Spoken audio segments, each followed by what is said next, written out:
नमस्कार, मैं हूं आलोक मेहता। HSI में आपका स्वागत है। हमारा अनुरोध है कि आप HSI देखें, लाइक करें, सब्सक्राइब करें, मित्रों को, ग्रुप्स को फॉरवर्ड करें और उनसे भी आग्रह करें कि वे भी सब्सक्राइब करें ताकि अधिकाधिक लोगों तक हमारी बात पहुंचे और उनकी और आपकी बात भी हम तक पहुंचे। महाराष्ट्र में ठाकरे परिवार की ठकुराई, लड़ाई और पैतरे। उद्धव ठाकरे जो बड़े ही लो प्रोफाइल, बहुत ही धीमी गति से चलने वाले, बड़े ही ध्यान से आगे बढ़ने वाले, सत्ता में रह करके भी कई बार निरपेक्ष भाव से बेटे, पत्नी, उनके सहयोगियों के बल पर चलने वाले, बहुत ही उग्र तेवर दिखा रहे हैं। आजकल सभाओं में, विधानसभा के चुनाव जो हैं, उसमें वो लगातार ऐसी बातें कह रहे हैं कि भाई देखो, वो बांटेंगे और लूटेंगे। मतलब भारतीय जनता पार्टी से सीधा मोर्चा वो खोलने में लगे हुए हैं। अब वो बेचैन है इस बात से कि सत्ता हाथ में वापस नहीं आती दिखाई दे रही है। ऐसा वहां जितने रिपोर्टर्स गए हैं, पत्रकार हैं, पर्यवेक्षक हैं, राजनीति को समझने वाले लोग हैं, और चूंकि सब लोग ये कह रहे हैं, चाहे उनकी पार्टी है कांग्रेस पार्टी और राष्ट्रवादी कांग्रेस पार्टी जो विभाजित शरद पवार के कब्जे वाली, वो भी ये नहीं कह रहे उद्धव ठाकरे ही नेता होंगे। तो उद्धव ठाकरे जहां बाल ठाकरे होते थे, भला साहब जिसको आप कहिए कि बाल ठाकरे का जो जलवा था, वो खुद चुनाव न लड़ करके पूरी महाराष्ट्र, मुंबई की राजनीति को प्रभावित करते थे। जो हिंदू बाकायदा कहते थे कि अयोध्या में ढांचा गिराने में हम लोगों का हाथ रहा है, घोषित रूप से कहते थे। हिंदू सम्राट बनने का सबसे बड़ा दावा तो वही करते थे। भाजपा उस तरह की नहीं करती रही। कहने को उनके पास सब हिंदू नेता, राष्ट्रीय स्वयंसेवक संघ से आए हुए नेता हैं, लेकिन आज उसी परिवार के उत्तराधिकारी उद्धव ठाकरे को ऐसे नेताओं का साथ लेना पड़ रहा है जो बिल्कुल उनके विचारों के विपरीत ही नहीं, बल्कि उनके विरुद्ध रहे हो या उन लोगों का साथ लेते रहे हो जिनके ऊपर आतंकवाद के आरोप आए, अपराधियों की पृष्ठभूमि के आरोप आए। ऐसे नेताओं का सहारा लेना पड़ रहा है। आप समझिए, शरद पवार के बल पर शिवसेना, उद्धव ठाकरे कमजोर, इधर कांग्रेस में राहुल गांधी कहने को साथ दिखाई देते हैं, लेकिन उद्धव ठाकरे का ये जो पैतरा दिखाई दिया, ये बहुत ही मुझे लगा, चूंकि एक समय में वो फोटोग्राफर वो भी थे। उनके पिता बाल ठाकरे अच्छे कार्टूनिस्ट माने जाते थे, वहां से उसके बाद वो राजनीति में आए। महाराष्ट्र के अस्मिता, मराठा अस्मिता, मुंबई, इसको लेकर के, और इसीलिए बाल ठाकरे ने तो एक तरह से तैयार किया अपने भतीजे को, उद्धव ठाकरे। उन्हें कमजोर लगते थे। जैसे आप याद करें, राजीव गांधी के बजाय इंदिरा गांधी ने संजय गांधी को आगे बढ़ाने का सोचा था। ये ठीक है कि राज ठाकरे उनके भतीजे थे, लेकिन लगभग उसी वेशभूषा, उसी तरह की तेवर, उसी तरह का तीखापन राज ठाकरे का है। और राज ठाकरे जो है वो फिर भी मैदान में है, चुनावी मैदान में, और वो तो उद्धव ठाकरे के परिवार उनको भी चुनौती देने की स्थिति में है। अब देखिए कितना दिलचस्प मामला है। ठाकरे ही परिवार दोनों के उत्तराधिकारी की लड़ाई अभी तक चलती रही थी, लेकिन इस बार तो बिल्कुल दो ध्रुवों पर है। और राज ठाकरे तो दावा कर रहे हैं कि ये विधानसभा चुनाव नहीं है, लेकिन अगला जो विधानसभा चुनाव होगा 5 साल बाद 2029 में, तब हमारा ही, यानी हमारी पार्टी का, उनकी अपने जो राज ठाकरे की पार्टी है उसका ही मुख्यमंत्री होगा। मतलब इस उत्साह के साथ वो अपने समर्थकों को जुटा रहे। तो उद्धव ठाकरे बड़े ही, जो अपने बेटे को, आदित्य ठाकरे को बढ़ाने के लिए, आप देखिए कि जिस तरह से एकनाथ शिंदे जिस तरह से उनसे अलग हुए, वो तो उनके सेनापति रहे।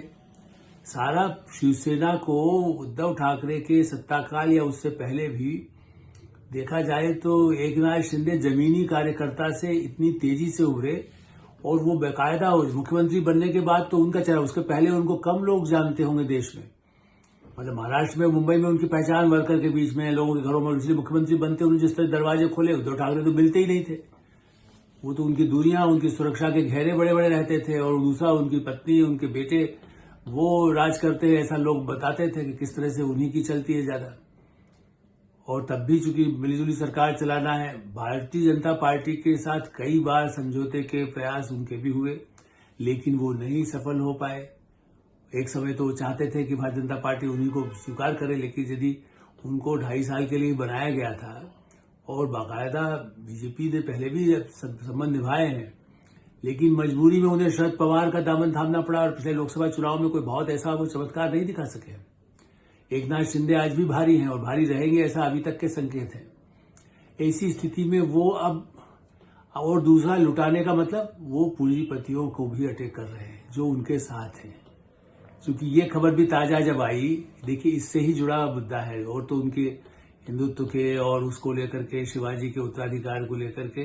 अब देखिए उत्तराधिकारी जरूरी नहीं है, जिस इलाके में जहां पर प्रभाव होता है वहां उसी का प्रभाव होता है, वो ऐसा रहा नहीं। एक समय में जहां ग्वालियर की स्थिति, बड़ौदा की स्थिति, पूना की स्थिति, सतारा की स्थिति, सब जगह स्थितियां बदलती है। जरूरी नहीं कि वही जो पहले राज करता है वही राज करे, पहले जो चुनाव जीता है वही जीते।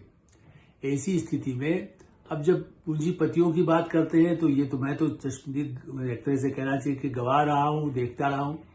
कांग्रेस में भी बड़े बड़े पूंजीपति कांग्रेस के बल पर आए, के बिरला हो, अकेले लड़कर के नहीं, उसके बाद तो उनको फिर भी कांग्रेस का दामन उन्होंने थामा ही था उस हिसाब से। और डालमिया हो, दूसरे कितने ही ऐसे नेता हैं जो पहले राजनीति में आकर के सांसद भी बने। एलन मस्क की तरह से बिल्कुल सरकार के मंत्री नहीं बने हो या सरकार के बड़े पद पर नहीं उस तरह पहुंचे, लेकिन सांसद तो रहे। ऐसी स्थिति में जब ये कहना कि साहब वो एक समय में जो समझौता भाजपा और शरद पवार, जो राष्ट्रवादी कांग्रेस पार्टी के बीच में अजित पवार के लिए या जिस तरह से समझौता हो सकता है, वो उस समझौते में अडानी की भूमिका कहीं थी। लूटने का आरोप चूंकि राहुल गांधी लगाते हैं तो अब राहुल गांधी का रट लगाना है उनको, राहुल गांधी ने जो बोला वैसा ही उनको अटैक करना है, तो अब वो ये भी कहने लगे लुटाएंगे, मतलब अडानी को लुटा देंगे, अंबानी को लुटा देंगे।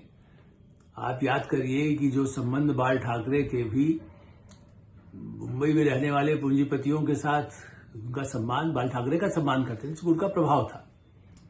वो आज भी इसमें कोई शक ही नहीं है कि पिछले दशकों के दौरान बाल ठाकरे का अपना उस इलाके में महाराष्ट्र में उनकी अपनी पहचान और तेवर दिखाई दिए। इंदिरा गांधी तक उनको मिलाकर उनसे मिलकर बात करती थी, क्योंकि उस समय कम्युनिस्टों का, मजदूर यूनियनों का जो प्रभाव था उसको कम करने के लिए और इमरजेंसी तक में बाल ठाकरे का जैसे कह सकते हैं सहयोग मिल सके, इस तरह के प्रयास हुए और वो भी इस प्रयास में थे। क्योंकि उन्हें लगता था कि महाराष्ट्र में हमारा ठप्पा रहे। और भारतीय जनता पार्टी जब आई तो भारतीय जनता पार्टी लगातार, उनके मुख्यमंत्री भी उन्होंने, मनोज जोशी और ऐसे कई नेताओं को उन्होंने स्वीकार किया। ऐसी स्थिति में शिवसेना जब भाजपा से अलग हो गई है तो और उसके बाद अब पूंजीपतियों का भी, राहुल गांधी ने कम्युनिस्ट पार्टियों का समर्थन, यूनियन का समर्थन, क्या महाराष्ट्र को वो किस रास्ते पर ले जाना चाहते हैं। मैं ये नहीं कह रहा हूं कि पूंजीपतियों का मतलब जो है वो यदि सहयोग लिया गया वो बहुत सही था या वो हस्तक्षेप करते हैं या उनकी इच्छाएं उसके हिसाब से इंटरेस्ट पूरे होते हैं। ये सरकारी नियम कानूनों के तहत से जो भी टाटा, बिरला, अंबानी, विदेशी अडानी या जितने डालमिया परिवार हों, कितने ही ऐसे परिवार, गोयनका परिवार हों, ये सब क्या ऐसे बड़े परिवार जिनके नाम गिना रहे, लेकिन प्रदेशों में भी कई ऐसे पूंजीपतियों का प्रभाव रहा है और आज भी उनका यदि है तो वो अर्थव्यवस्था में उनकी भूमिका है, उसमें जितना सूट करता है वो सभी पार्टियों के साथ समान दूरी भी रखते हैं, समान संबंध भी रखते हैं। पुराने अनुभव तो यही है। इसीलिए आप देखिए ना, बॉन्ड का मामला है तो कहा उन्होंने इनको ज्यादा दिया, इनको दिया, इनको इतना दिया, इतना ही, सभी पार्टियों में पैसा लगाते रहते हैं। ऐसी स्थिति में मुझे लगता है कि ये जो जिस तरह से ठाकरे ने तेवर अपनाया है, अब वो राहुल गांधी, अभी तक शरद पवार से भी उनको लगता है कि नहीं, शरद पवार कभी वो तो सबके साथ वार्ता करते रहते हैं, भाजपा से भी वार्ता करने की कोशिश में उन्हें कोई कष्ट नहीं होता है, अपनी पार्टी तोड़ करके दूसरी पार्टियों से समझौता करने में, जनता दल के साथ समझौता करने में, कोई और किसी पार्टी के साथ, कम्युनिस्टों से समझौता करने में। शरद पवार देश दुनिया की किसी भी पार्टी से सत्ता के लिए वो कोई समझौता कर सकते हैं। मैं पहले भी कह चुका हूं, विश्व में ऐसा पाला बदल वाले एक पाले से जाके कबड्डी की तरह इधर से उधर खेलने वाले एकमात्र शरद पवार जैसा नेता हमने नहीं देखा। वो समय के अनुसार बदलते रहते हैं पाले, सब आया राम गया राम वैसे ही बदनाम रहे। असली यदि कोई इतिहास खोजेगा, देखेगा तो पता चलेगा शरद पवार ने इतने पैतरे विचार सब बदले हैं। तो वो यदि पूंजीपतियों के, वो तो बिल्कुल घोषित रूप से रहते, उनके संबंध औपचारिक रूप से भी मिलते रहे और उस समय वरना वो कोऑपरेटिव मूवमेंट में और कोऑपरेटिव के बल पर ही किसानों का समर्थन लिया था। लेकिन जब वो कृषि मंत्री रहे तो किसानों के लिए क्या किया उन्होंने, रक्षा मंत्री रहे तो क्या किया उन्होंने ऐसा जिससे कि बहुत बड़ा फायदा होता भारत को। उल्टा हुआ, उनकी ही बदनामी, भ्रष्टाचार के गंभीर आरोप। उन्होंने जब सत्ता में मुख्यमंत्री भी रहे तो दूसरों के नाम पर, जैसा होता है अजित पवार फंस गए, कहीं फंस गए, बाद में कुछ निकला, उनका खुद का नेता नहीं था, तो जिम्मेदारी अपनों में लेकर दूसरे ही उनके साथी फंसे, इसलिए अजित पवार आज अलग बैठे हुए हैं। तो हिंदुओं का एकमात्र नेता होने का दावा करने वाला ठाकरे, जिसको कह सकते हैं कि उनकी अपनी शिवसेना उद्धव ठाकरे की, अब वो कहाँ अस्तित्व है।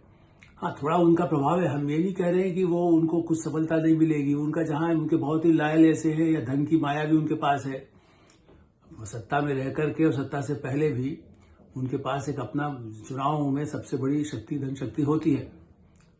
और बीच में पिछले कुछ महीने पहले तक तो यही चर्चा थी कि वो वापस भारतीय जनता पार्टी के साथ समझौता कर सकते हैं। तो शरद पवार को क्यों कहते हैं कि वो किसके साथ अजित पवार बात कर रहे थे मुख्यमंत्री बनने के लिए, कौन बने, भाजपा के साथ भी समझौते की संभावनाएं थी। लेकिन उद्धव ठाकरे तो उस तरह से भाजपा के साथ भी, यानी कि बीच बीच में कई मध्यस्थों के जरिए बात होती थी कि चलिए आप आए, वापस समझौता हो, हमें स्वीकार कर ले। लेकिन पिछली बार जिस तरह से उनके तनाव हुए प्रधानमंत्री नरेंद्र मोदी, अमित शाह की बातों से भी उन्हें अनदेखी करके उनको लगा कि नहीं, मैं ही अपने पद पर रहूंगा, न वो खुद पद पर रह पाए, न पार्टी उनकी टूट गई। ऐसी स्थिति में ये जो उन्होंने पैतरा अपनाया है, जैसे देखिए शिवसेना यदि तलवारबाजी करना चाहती है तो तलवारबाजी के लिए आपको उतना ही प्रशिक्षित होना आवश्यक है। आपको उसी तरह के सेनापति जो हैं, आप यदि शिवाजी भी यदि याद करें तो शिवाजी भी अपने साथ सिंह, यदि आप ये कहें कि उनके साथ ऐसे लोग होते थे जो खुद शेर की तरह, शेर के उसको ये भी अपने साथ अपना लेकर घूमते झंडा, लेकिन शेर को साथ रखना और इसके लिए ऐसे ही साथी रखना जो सिंहगढ़ यदि खोए या पाए, जीते, उसके लिए ऐसे साथी विश्वसनीय आपके हों, लेकिन आपके तो साथ वो भी नहीं रहे।